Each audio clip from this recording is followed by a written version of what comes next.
Hello friends, आपका अपने YouTube channel ask institute में स्वागत है। हमने पिछले वीडियो में आपको भारतीय संविधान के असली लेखक, जो मूल लेखक थे प्रेम बिहारी नारायण रायजादा, उसके बारे में कुछ जानकारियाँ हासिल की थी। उनके जीवन परिचय के बारे में भी जानकारियाँ हमने आपको दिया था। आशा करता हूँ कि वो ज़रूर पसंद आया होगा। आज हम लोग बात करेंगे भारतीय संविधान के विकास की संक्षिप्त कहानी, अर्थात भारतीय संविधान का जो निर्माण हुआ उसके पीछे की क्या कहानी थी। तो इसके लिए हमें अंग्रेज़ों के उस दौर में जाना पड़ेगा जब अंग्रेज़ हमारे देश में आए और उन्होंने कहाँ से शासन की शुरुआत की। हम सभी जानते हैं कि अंग्रेज़ भारत में 1600 ईस्वी में आए और सर्वप्रथम एक व्यापारी के रूप में आए थे। उन्होंने लगभग 150 वर्षों तक हमारे देश में रहकर व्यापार किया और धीरे धीरे उन्होंने अपना तंबू फैलाना शुरू किया। और ये तंबू फैलाने की शुरुआत उन्होंने बंगाल से किया, क्योंकि अंग्रेज़ों के शासनकाल में उस समय भारत कई प्रांतों में बटा हुआ था। आज के तरह आधुनिक इस प्रकार राज्य नहीं थे। उस समय भारत प्रांतों में बटा हुआ था। तो उसमें से एक बहुत बड़े प्रांत के बारे में आप लोग जानते होंगे, बंगाल।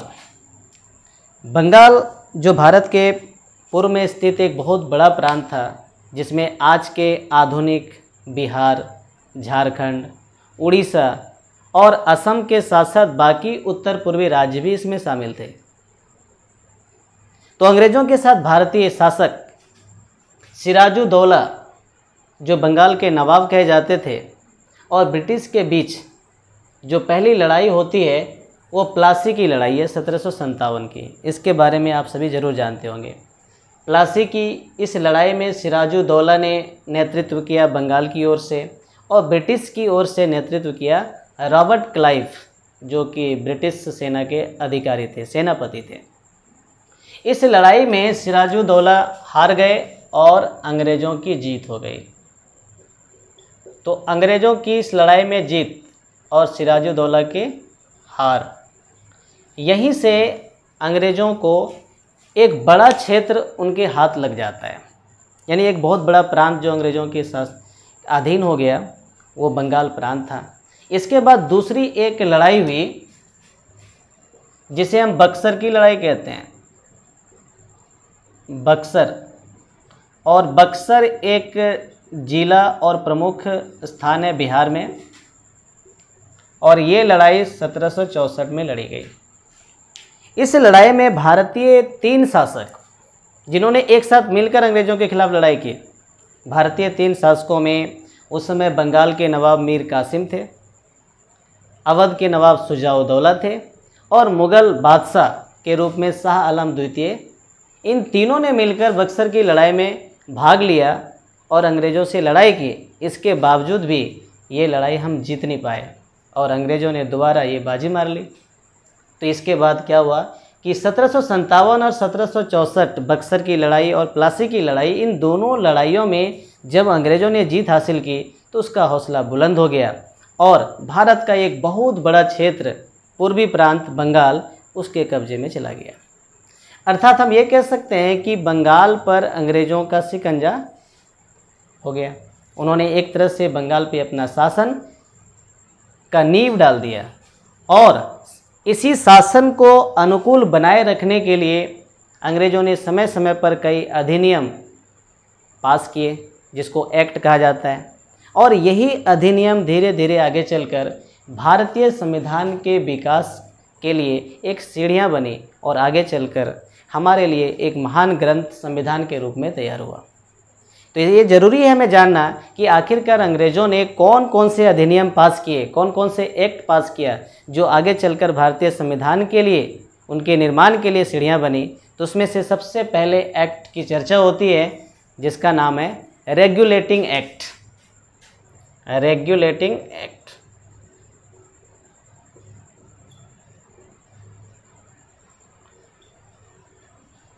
और ये एक्ट 1773 का है।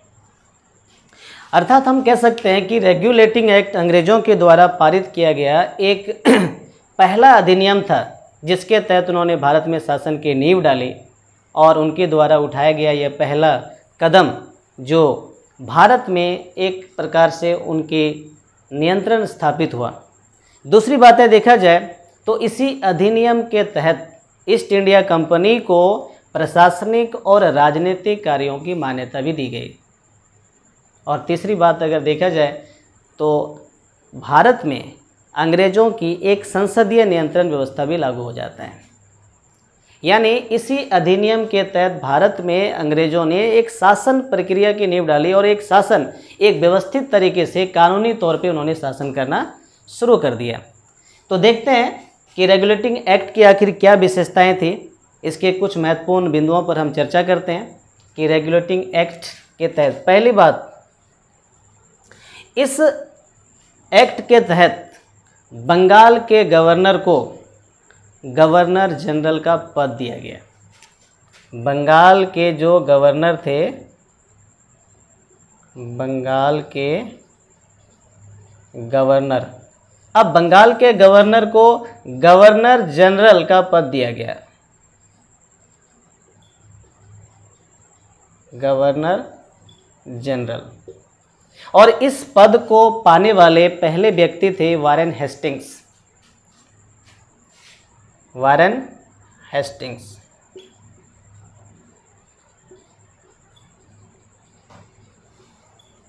तो वारेन हेस्टिंग्स जो पहले बंगाल के गवर्नर थे, अब उन्हें गवर्नर जनरल का पद दिया गया और साथ ही साथ दो प्रांत, दो प्रेसिडेंसी, बम्बई और मद्रास, जिसे आज हम मुंबई और चेन्नई कहते हैं, तो बम्बई और मद्रास के गवर्नर को इनके अधीन कर दिया गया। बम्बई और मद्रास के गवर्नर, तो बम्बई और मद्रास के गवर्नर भी बंगाल के गवर्नर जनरल के पद के अधीन हो गए, यानी कि अधीन रहकर ही कार्य करना शुरू किया। तो इस हिसाब से कई लोगों को ये भ्रम होता है कि वारेन हेस्टिंग्स भारत के पहले गवर्नर जनरल माने जाते हैं, जबकि ऐसा नहीं है। वारेन हेस्टिंग्स केवल उस समय बंगाल के ही गवर्नर जनरल थे, क्योंकि भारत के संपूर्ण क्षेत्र पर अंग्रेज़ों का भी शासन नहीं हुआ था, इसीलिए वो पूरे भारत के गवर्नर जनरल नहीं हो सकते। केवल बंगाल प्रांत पर उन्होंने विजय हासिल की थी, इसीलिए बंगाल प्रांत उनके अधीन था और पूरे बंगाल प्रांत के वो प्रथम गवर्नर जनरल बने। दूसरे महत्वपूर्ण बिंदु, अगर हम बात करें रेगुलेटिंग एक्ट की, तो इसमें हम देखते हैं एक बहुत ही अहम जानकारी कि भारत में सबसे पहले सुप्रीम कोर्ट की स्थापना कलकत्ता में किया गया। भारत में सबसे पहले सुप्रीम कोर्ट, जिसे कि उच्चतम न्यायालय कहते हैं। तो दूसरा मुख्य बिंदु जो हमें याद रखना चाहिए,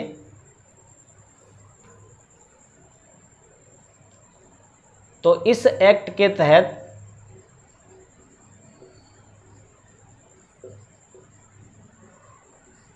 सुप्रीम कोर्ट यानी उच्चतम न्यायालय,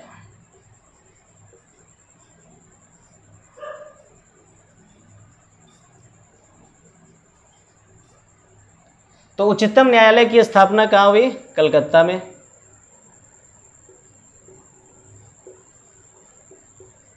कलकत्ता में किया गया। तो ये बहुत ही महत्वपूर्ण बिंदु है, बहुत ही इम्पोर्टेंट पॉइंट्स है, हमें इसे याद रखना चाहिए कि रेगुलेटिंग एक्ट जो है 1773 के अंतर्गत भारत में पहली बार सुप्रीम कोर्ट की स्थापना हुई। और सुप्रीम कोर्ट में उस समय 3 अन्य न्यायाधीश और एक प्रमुख न्यायाधीश थे एवं एक प्रमुख, जिसे हम आज चीफ जस्टिस ऑफ इंडिया भी कहते हैं, यानी उच्चतम न्यायालय के मुख्य न्यायाधीश भी कहते हैं।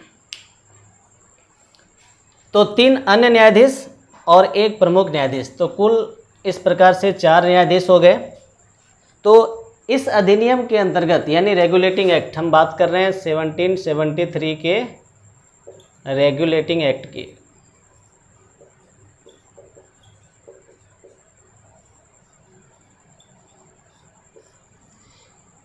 तो इस अधिनियम के अंतर्गत भारत के पहले जो प्रमुख न्यायाधीश थे उनका नाम था सर अली जहा इम्पे। प्रमुख न्यायाधीश जो प्रथम थे सर अली जहा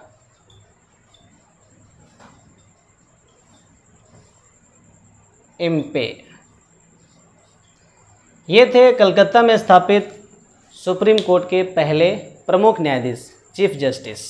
और 3 अन्य न्यायाधीश थे जिनका नाम था चैम्बर्स, दूसरे का नाम था लीमेंस्टर और तीसरे थे हाइड। तो ये थे 3 अन्य न्यायाधीश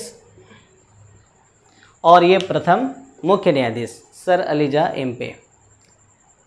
आगे महत्वपूर्ण बिंदु की बात करें तो रेगुलेटिंग एक्ट के तहत अब भारत में ईस्ट इंडिया कंपनी के जो कर्मचारी थे वो भी किसी प्रकार का कोई निजी व्यापार नहीं कर सकते थे, न ही भारतीयों से किसी प्रकार का रिश्वत ले सकते थे या उपहार ले सकते थे, क्योंकि उन्हें ये प्रतिबंधित कर दिया गया। रेगुलेटिंग एक्ट के तहत ही बोर्ड ऑफ डायरेक्टर्स का जो शासन है राजनीतिक मामलों में हस्तक्षेप शुरू हो जाता है। बोर्ड ऑफ डायरेक्टर्स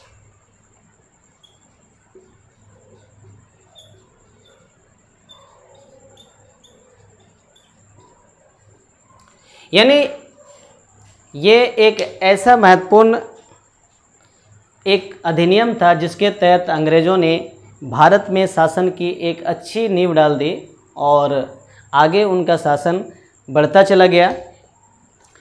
इन्होंने इस एक्ट के तहत ही बंगाल में यानी कलकत्ता में एक ऐसी सरकार की स्थापना भी हुई जिसमें 4 सदस्य थे। इनके गवर्नर जनरल के परिषद के 4 सदस्य भी थे जो बंगाल में उनकी देखरेख और निगरानी करते थे।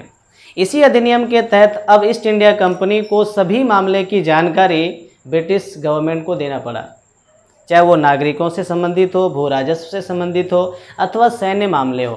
सभी प्रकार के मामलों से संबंधित जानकारी ईस्ट इंडिया कंपनी को अब ब्रिटिश सरकार को देना पड़ता था।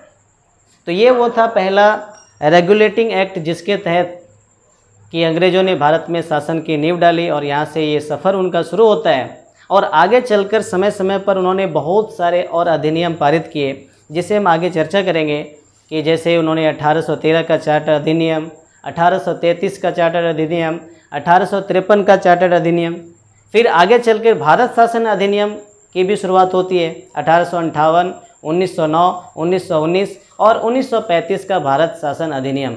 इन सभी शासन अधिनियम या चार्टर अधिनियम के बारे में हम आगे वीडियो में इसके बारे में आपको जानकारी शेयर करेंगे। आज के लिए इतना ही, धन्यवाद।